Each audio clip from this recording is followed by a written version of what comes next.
নমস্কাৰ সকলোকে স্বাগতম জনাইছোঁ। আহিছোঁ আজি এটি নতুন ভিডিঅ'লৈ। আশা কৰোঁ আপোনালোক সকলোৰে ভাল।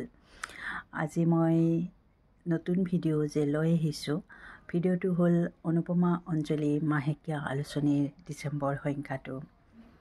আপোনালোকে ইতিমধ্যে মোৰ পৰা পোষ্ট যোগে হওক বা দোকানৰ পৰা হওক আপোনালোকে ডিচেম্বৰ সংখ্যাটো লৈছে আৰু মোৰ বহুত ভাল লাগে আপোনালোকে ইমান গুৰুত্ব দিয়ে।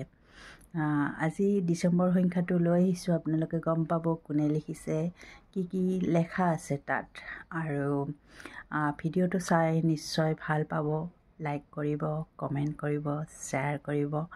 আৰু যদি নতুনকৈ চাই আছে মোৰ ইউটিউব চেনেল শেৱালী অফিচিয়েলটো ছাবস্ক্ৰাইব কৰিবলৈ নাপাহৰিব। আহক তেন্তে ভিডিঅ'টোৰ পিনে আগবাঢ়ক। এইবাৰৰ ডিচেম্বৰ সংখ্যাটো হ'ল এনেকুৱা। বেটুপাত সজাইছে কাবেৰী বৰা মজুমদাৰে। দিল্লীত থাকে যদিও আমাৰ গুৱাহাটীৰে মংগলদৈৰ হয়, অসমৰ হয়। আৰু তেওঁ মোৰ বান্ধৱী হয়। আৰু শেষ পৃষ্ঠাৰ মডেল হ'ল তিনিজনী দিছে ছোৱালী। ছোৱালীকেইজনীৰ নাম হ'ল সোণমণি, বিদ্যামণি আৰু জিতুমণি। আৰু তাৰ ভিতৰ পৃষ্ঠাত কি আছে চাওঁ আহকচোন। ভিতৰ পৃষ্ঠাত আছে পলাশবাৰী ৰাস মহোৎসৱত মোক বন্তি প্ৰজ্বলন কৰিবলৈ মাতিছিলে তাৰ তথ্য। আৰু মিৰ্জা আঞ্চলিক ৰাস মহোৎসৱত প্ৰয়াত অভিনেতা কিশোৰ কুমাৰ দাসৰ জন্ম উৎসৱ উপলক্ষে নৃত্য প্ৰতিযোগিতা অনুষ্ঠিত কৰা হৈছিল, তাত মাতিছিলে মোক। তাৰ ফটো তথ্য আছে। আৰু তাৰপিছত একেবাৰে শেষৰ 51 পৃষ্ঠাটোত আছে, 51 পৃষ্ঠাটোত আছে এয়া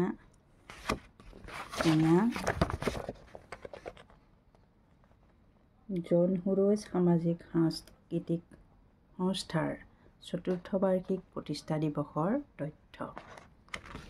এতিয়া মই সূচীপত্ৰত কি আছে আপোনালোকক জনাম, চাই থাকক। এইবাৰ আহিছোঁ সূচীপত্ৰলৈ।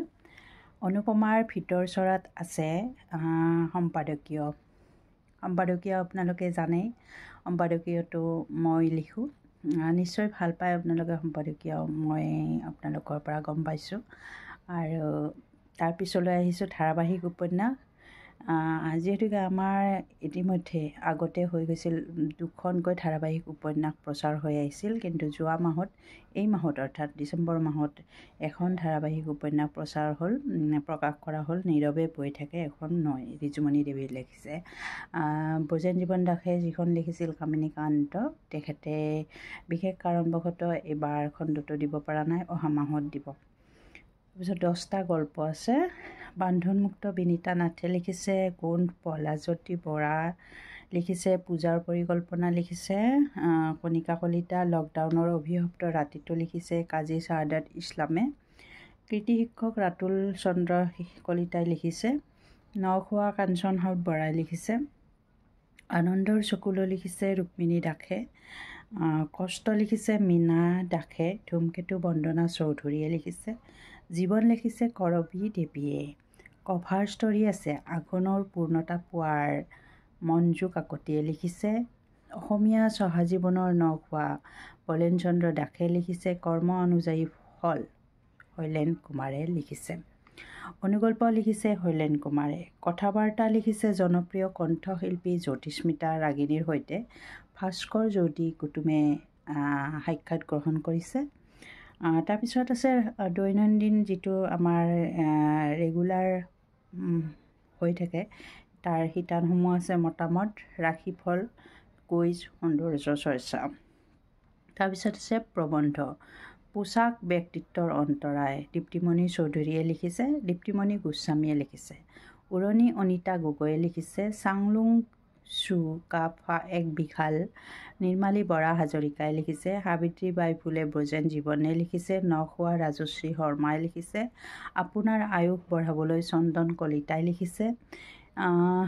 গীতামণি কলিতাই নখোৱা লিখিছে। নিতুমণি ৰাভাই লিখিছে সুন্দৰ একোখন ঘৰৰ পৰিৱেশ। নখোৱা লিখিছে। আৰু ফণীন্দ্ৰ বৰ্ণিলে লিখিছে সুন্দৰ একোখন ঘৰৰ পৰিৱেশ। নখোৱা লিখিছে নিতুমণি ৰাভাই। সুন্দৰ একোখন ঘৰৰ পৰিৱেশ লিখিছে ফণীন্দ্ৰ বৰ্ণিলে। কবিতা আছে 20 নম্বৰৰ পৰা 27 নং পৃষ্ঠালৈ। আইনাল হকে লিখিছে। পাৰ্থ প্ৰতিম শইকীয়াই লিখিছে। সুশীলা প্ৰভা ভৰালী কাকতিয়ে লিখিছে। প্ৰিয়ংকা চমুৱাই লিখিছে। কাব্যশ্ৰী হেমেন হাজৰিকাই লিখিছে। বিবেকানন্দ ৰাভাই লিখিছে। ইলা ভৰালী ডেকাই লিখিছে। ৰুণু দেউৰীয়ে লিখিছে। ৱাহিদ আহমেদে লিখিছে। অন্নপ্ৰভা কাকতিয়ে লিখিছে। কণিকা কলিতাই লিখিছে। বন্দনা মহন্তই লিখিছে। আৰু ৰিজুমণি বৰা কলিতাই লিখিছে। তীৰ্থনাথ মজুমদাৰে লিখিছে। আৰু এইখিনি আছিল অনুপমাৰ বিষয়ে ক'বলগীয়া ডিচেম্বৰ সংখ্যাটোৰ। আকৌ আহিম নতুন ভিডিঅ' লৈ। তেতিয়ালৈ আপোনালোকৰ পৰা বিদায় মাগিছোঁ। ধন্যবাদ।